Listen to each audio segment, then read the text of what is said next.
Hello बच्चों, आज हम देखने वाले हैं कक्षा 9वीं की हिंदी इकाई 2 पाठ 1 कह कवि राय। इसमें हम देखने वाले हैं इसका प्रश्न उत्तर, जो कि आपके डाइजेस्ट का ही है और जितने भी क्वेश्चन आंसर आपकी बुक में है वो भी है। ठीक है, तो यहाँ पे तो मैंने खुद से बना के आपको दिया है यहाँ पे सारे क्वेश्चन का आंसर, लेकिन अगर आपको डाइजेस्ट का चाहिए तो आप ज़रूर कमेंट में बताइए, तो मैं आपको डाइजेस्ट का भी प्रोवाइड करा दूँगी। लेकिन अगर आपको लगता है ये इनफ है तो फिर आप यहाँ से आप ज़रूर अच्छे से लर्न कर सकते हो, अपना वर्कबुक कंप्लीट कर सकते हो और याद कर सकते हो एग्ज़ाम के लिए।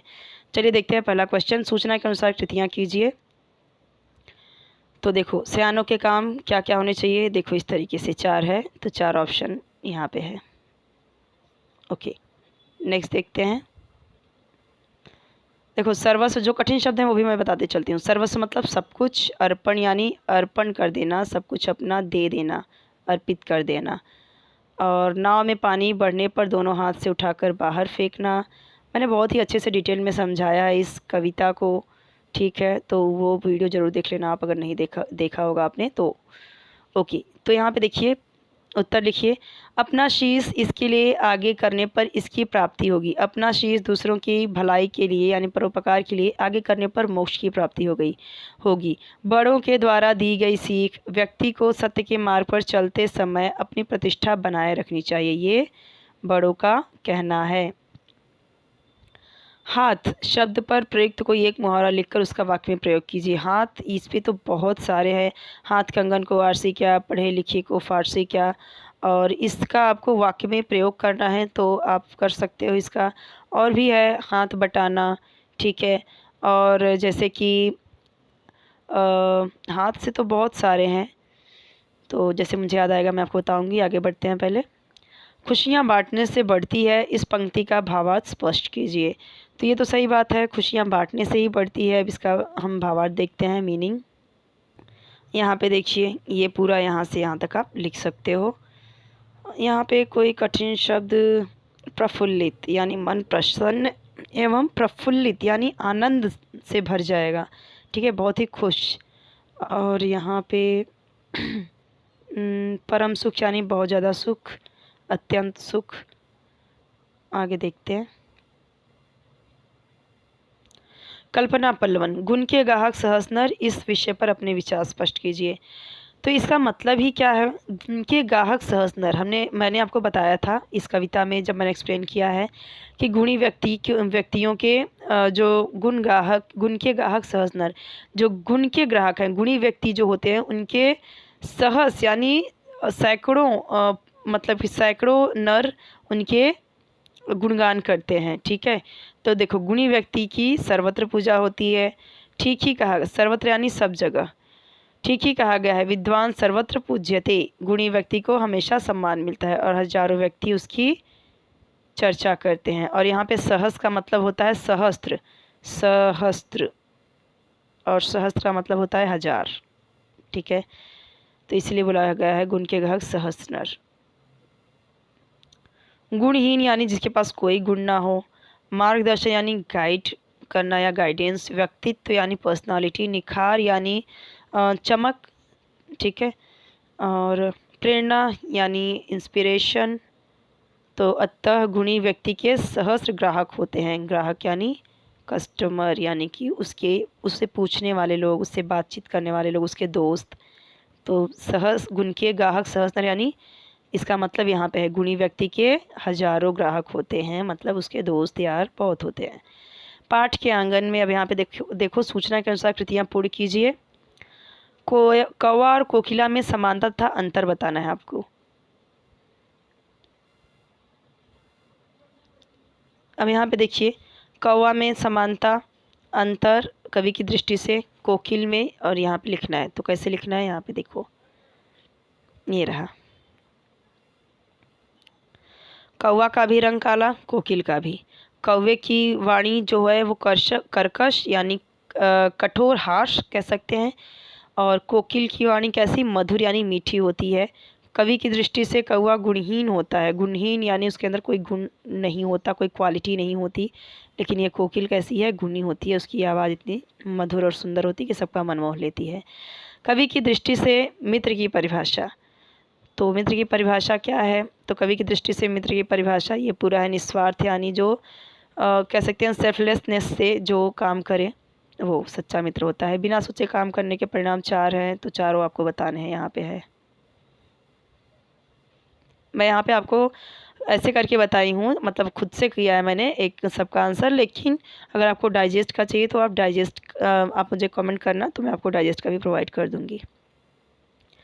कविता में प्रयुक्त तत्सम, तद्भव, देशज शब्दों का चयन करके उनका वर्गीकरण कीजिए तथा 5 शब्दों का वाक्य में प्रयोग कीजिए।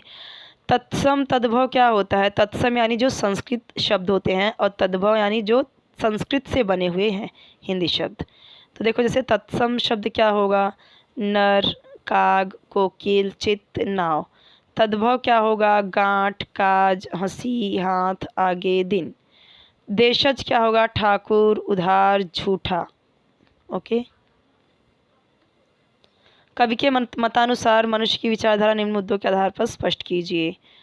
यानी कि कवि के अनुसार मनुष्य की जो विचारधारा, जो सोच है, वो निम्न मुद्दों के आधार पर स्पष्ट करना है, आपको बताना है। ऋण लेते समय कैसा होता है वो व्यक्ति, और ऋण लौटाते समय।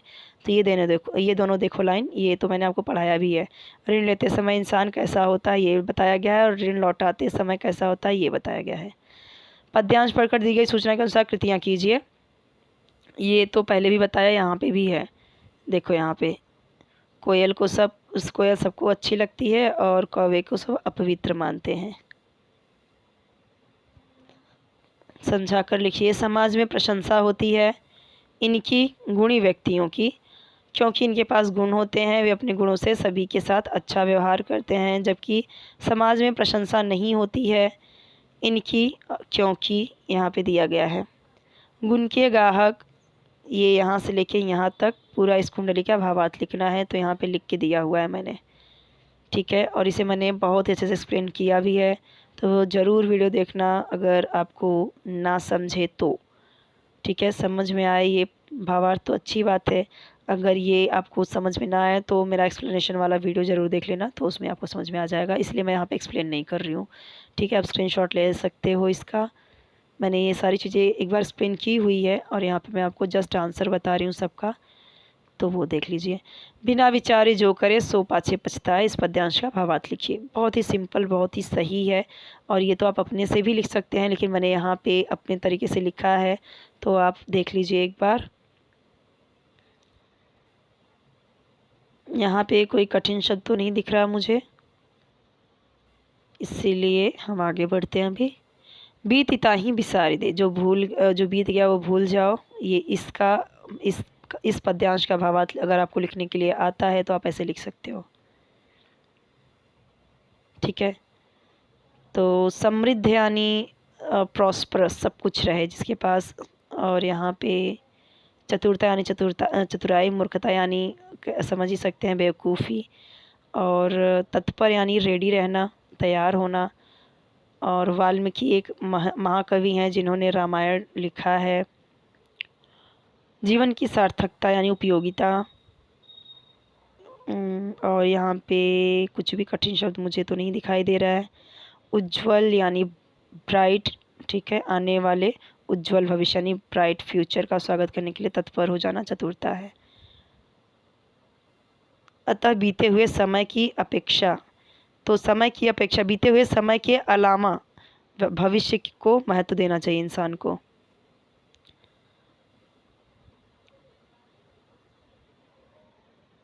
यहाँ पे देखो बात खटकती रहती है यानी परेशान करती है बात। और यहाँ पे हंसी का पात्र बन जाना, यानी कि हंसी का एक पात्र का मतलब क्या होता है? कैरेक्टर, ठीक है। तो इस तरीके से पात्र, तो हंसी जिसके ऊपर इंसान हंसे उसको बोलते हैं हंसी का पात्र बनना। तो यहाँ पे सारा मैंने आपको बता दिया, और लास्ट यही था।